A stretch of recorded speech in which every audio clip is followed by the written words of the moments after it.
آقا حضور سرکار مدینہ کے پیارے صحابی ہیں، نام حضرت جابر رضی اللہ تعالیٰ عنہ ہے۔ آپ کے والد محترم کا انتقال ہوا اور ان کے ذمہ کچھ قرض تھا۔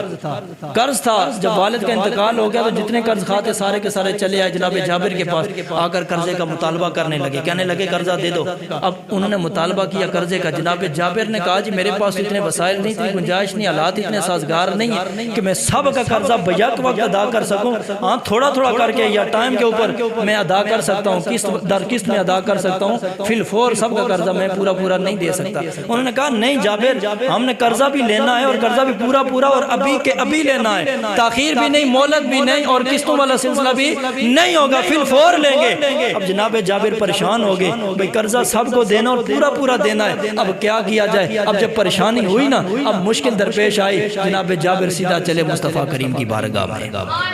اب یہ صحابی رسول ہیں، مشکل وقت آیا، پریشانی کا معاملہ آیا، ہونا تو یہ چاہیے تھا کہ مسجد کا دروازہ کھول کے مسجد کے اندر جا کر بیٹھ جاتے، اللہ کی بارگاہ میں عبادت کرتے اور اللہ کی بارگاہ میں التجائیں کرتے، تمنائیں کرتے، یا اللہ تو مشکل کشا ہے، تو حاجت روا ہے، یا اللہ میری مشکل کو آسان فرما دے، میرے اوپر کرم فرما دے، یا اللہ غیب سے روزی عطا فرما دے۔ لیکن سنو، صحابی کے اوپر مشکل وقت آیا، رب کی بارگاہ میں ڈائریکٹلی جا کر دعا نہیں کی، بلکہ چلے سیدھا مصطفیٰ کی بارگاہ میں جا کر عرض کرتے ہیں یا رسول اللہ مشکل سر پہ آ پڑی ہے، یا رسول اللہ اب آپ ہی اس مشکل سے نکلنے کا کوئی وسیلہ اور سبب پیدا کر دیں، یا رسول اللہ آپ اس مشکل کو حل فرما دیجئے۔ اس لیے کہ صحابی رسول جانتے تھے اللہ نے اپنے حبیب کو یہ مقام اور شان عطا فرمائی ہے، حضور کی بارگاہ میں جب بھی کوئی سوال لے کر آتا تھا، آقا حضور اس کی مشکل کو ضرور حل فرما دیا کرتے تھے، آقا حضور اس کی مشکل کو ضرور حل فرما دیا کرتے تھے۔ اب جناب جابر کے یا رسول اللہ میرے باپ کے ذمہ قرض تھا، ان کا انتقال ہو گیا، قرض خواہ تنگ کر رہے ہیں، یا رسول اللہ قرضے کا مطالبہ کرو، پورے قرضے کا۔ میرے آقا حضور سرکار مدینہ نے آگے سے یہ نہیں فرما کہ جابر میں تو کلمہ پڑھانے آیا ہوں، میں تو دین سکھانے آیا ہوں، میں تو تبلیغ کرنے آیا ہوں، میں تو تمہیں نماز روزہ سکھانے آیا ہوں، میں تمہاری مشکلیں حل کرنے تو نہیں آیا۔ لیکن نہ، رب کے محبوب نے جب ان کی پریشانی ان کا سوال سنا، رب کے محبوب نے فرمایا اے جابر تمہارے پاس کوئی چیز ہے ویسے دینے کے لیے؟ انہوں نے عرض کی یا رسول اللہ اور تو کوئی مال و اسباب نہیں ہے، ہاں چند کھجوروں کے درخت ہیں اور چند کھجوریں لگی ہیں۔ آقا نے فرمایا کیا قرضہ ادا ہو سکتا ہے کھجوروں سے؟ عرض کرتے ہیں یا رسول اللہ اگر ساری کھجوریں اتار لی جائیں نا پورا تو پورا رہا، آدھا قرضہ بھی ادا نہیں ہو سکتا ہے۔ آقا آدھا قرضہ بھی ہے، کھجوریں اتنی کم میں قرضہ اتنا زیادہ ہے کہ اگر ساری بھی اتار لو نا پھر بھی آدھا قرضہ بھی ادا نہیں ہو سکتا۔ آقا نے فرمایا پھر ایسا کرو جاؤ جلدی سے ساری کھجوروں کے درختوں سے ساری کھجوریں اتارو اور ایک جگہ پہ ڈھیر لگا دو، جب ڈھیر لگ جائے تو مجھے آگے خبر دے دینا۔ زور لے خدا سبحان اللہ۔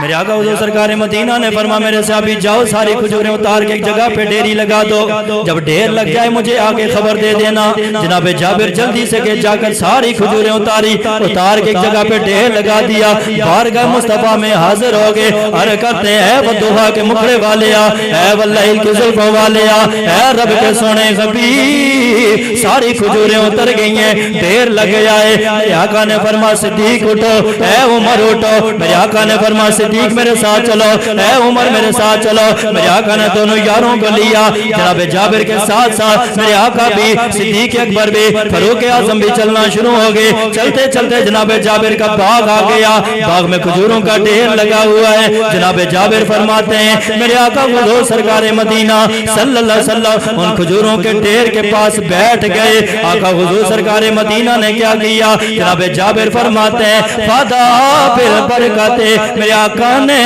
اپنے گورے گورے ہاتھوں کو اٹھایا، آقا نے ہاتھ اٹھا کے بارگاہ خداوندی میں برکت کی دعا فرمائی، برکت کی دعا فرمائی، دعا مکمل ہو گئی۔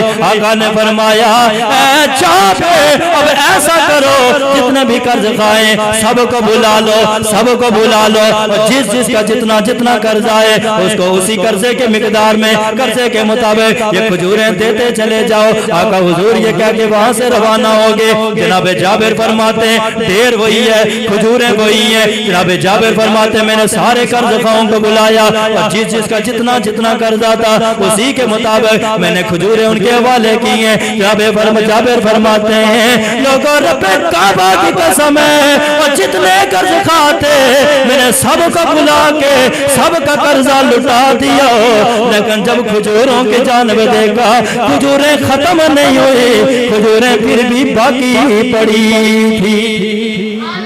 جناب جابر نے خود عرض کی یا رسول اللہ کھجوریں اتنی تھوڑی ہیں، قرضہ اتنا زیادہ ہے کہ آدھا قرضہ بھی ادا نہیں ہو سکتا، لیکن میرے آقا حضور گئے ان کے باغ میں، آقا کے قدم لگے اور آقا حضور نے دعائے برکت فرمائی۔ جناب جابر فرماتے آقا نے فرمایا اب دو سب کا قرضہ، جابر فرماتے ہیں سب کا قرضہ بھی ادا ہو گیا، کھجوریں ختم نہیں پھر بھی باقی بچ گئی ہے۔ یہ میرے آقا کی کرم نوازی، یہ میرے آقا کی دعاؤں کی برکت ہے، یہ میرے آقا حضور کے قدموں کی برکت ہے۔ جہاں حضور کے قدم لگ جاتے تھے وہاں وارے نیارے ہو جایا کرتے تھے۔